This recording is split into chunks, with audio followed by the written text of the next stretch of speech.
Welcome to the Salmon Runs YouTube. Enjoy the video.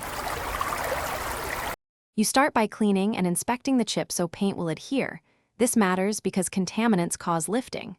Once cleaned, you sand just enough. Use 400-800 grit to feather the edges and remove rust.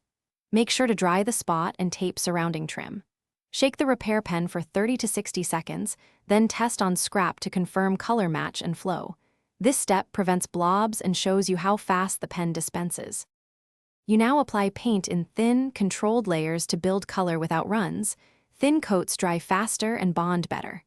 Once you've confirmed flow, hold the pen perpendicular and use light pressure.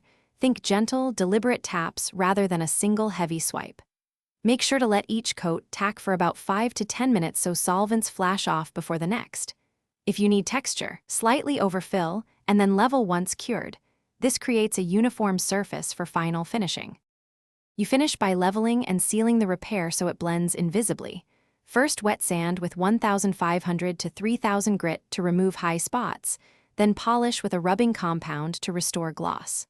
Once done, apply the clear coat if your kit includes one and allow 24 to 48 hours to cure fully.